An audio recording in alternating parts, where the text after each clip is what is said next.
Samantala ng lindol, matinding pagbaha naman ang problema ngayon sa bayan ng Cortes sa Bohol. At kabilang sa mga nalubog ang ilang palayan. Sa ilang bayan naman, nagbitbit na ng mga karatula ang ilang residente kabilang ang mga bata para humingi ng makakain. Saksi sina Ruth Cabal at Salima Refran.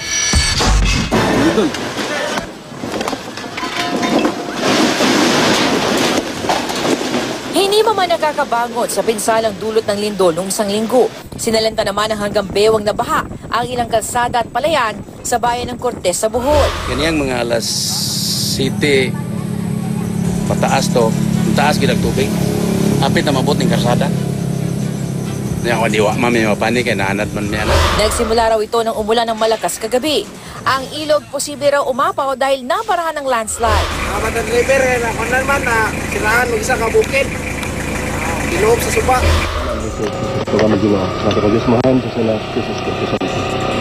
Sa bayan ng Sagbayan na nasa epicenter o sentro ng lindol, tinungo naman ng mga otoridad ng isang landslide area sa kabila ng banta ng muling pagguho.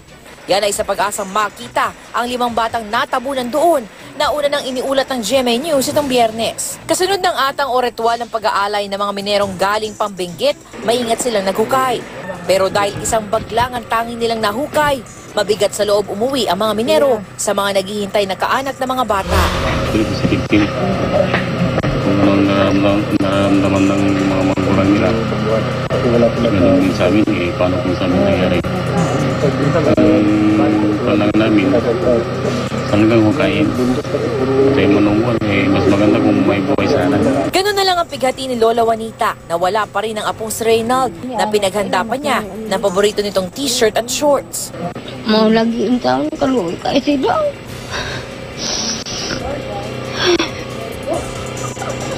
Kalit kayo ba?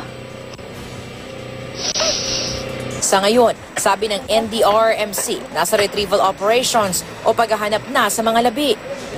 Sa bayan ng Katigbian, kung saan tila nakiloksarin ang langit, kalunos-lunos sa mga nakilala kong musmos na kahit basa na ng ulan, ay matyaga pa rin humihingi ng tulong, pitpit ang mga ginawang placard. Tulong po, wala kaming pagkain. Wala na kayong pagkain? Oo po. Ano na lang kinakain nyo? Saging lang po. Ang maraming residente rito sa mga tent muna pansamantalang tumitira. Galing din ako sa Katigbian at patungo ng bayan ng San Isidro nang mamataan ko ang malaking ukang ito sa main highway. Dahil maraming iba pang bitak sa kalsada, naglakad na lang kami. Nandito na tayo ngayon sa boundary ng Kabigtian at San Isidro. Nakita nga natin yung mga naging pinsalang dulot ng lindol, nasira yung mga bahay. At dito sa bahaging ito, akala kasi natin makakatawid tayo pa San Isidro, maglalakad sana tayo. Pero mukhang hindi na tayo makakadaan dahil nga nasira yung kanilang tulay na kahoy dito.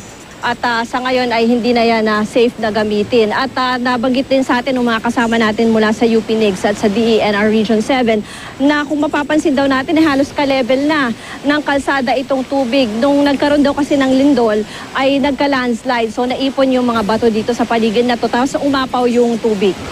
Kabilang sa mga nakilala ko si Leia na nag-aalala raw sa 9 na taong gulang na anak niya nang sirain ng lindol ang kanilang bahay. Lumabas lang yung bata doon sa may pintuan, gumuho yung bahay, natabunan ng lupa. Yung mga biak-biak naman ang nahulog na kaming dalawa sa biak. Inangat ko lang siya, sabi ko, di bali nabi, ikaw lang maligtas. Mabuti nakahawak ako doon sa malaking ng damo. Sige, akyat, sige, guho ng lupa, sige, biak. 2 oras naman na trap sa loob ng bahay ang tsuwin niyang si Carmelito. Hindi mo ko makalakad, kumapit lang ko sa poste, sa gitirahan ko, kubo. Yung mga niyog, tumatakbo mga niyog papunta roon. Mayroong tumawag sa akin, hindi ko makapagsagot kay dahil sa nervyos. Para kung nabingi sa ugong sa lindol. Hinintay ko nga, mamatay na ko dito eh. Ayon sa team ng DENR Region 7 at UP National Institute for Geological Sciences na nag-inspeksyon sa lugar, ang aabot sa 2 kilometrong pagguho sa bundok sa bayan ng pinakamalaking nakita nila sa probinsya. Landslide prone daw talaga ang lugar dahil sa uri ng limestone dito.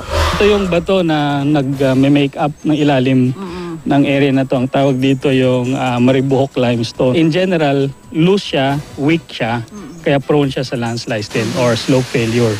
Ayan, kung makita nyo, para lang siyang pinatanda na corals. Coral pa rin nga, Mga corals, oo, mga corals.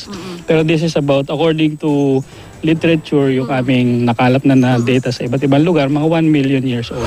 Dumaan din kami sa Tubigon na tulad sa Katigbian, may mga karatula rin ng mga humihingi ng tulong. Sumaklolo naman sa kanila ang ilang pribadong individual na Boholano kasamang ilang dayuhang misyonaryo. We want to help these people because we believe that there's a Father in heaven who loves them and He will never forsake them. Dito sa isang mistulang tent city rin tumutuloy ang maraming residente. Pagtawid naman sa dagat, narating namin ang isla ng Panggangan sa bayan ng Kalape, kung saan wala pa ring kuryente at halos dumapa sa lupa ang maraming bahay. Kabilang ang isang ito na tumagilid nang magkabutas ang lupa. Nagkabutas din sa likod ng Panggangan National High School matapos ang lindol. Halos lahat ng mga classrooms ay wasak. Sa barangay Binugawan, isang malaking hinihinalang sinkhole din ang namataan. Natural process yung pagkaka-form ng mga sinkholes. Nangyayari ito pagka yung lugar ay may mga kuweba sa ilalim. Lalo na pag naglindol, uugayin mo kasi yung yung lupa, mabiwikan lalo yung nandun sa ibabaw. Sa bayan ng Corellia naman, nagbukas na ang Tarsier Sanctuary. Inabot din daw ng 2 araw bago nakarecover ang mga tarsier dito na lubhang natakot daw sa lindol. Mula rito sa Bohol, ako si Ruth Cabal. Ako naman si Salima Refran. Kami ang inyong saksi.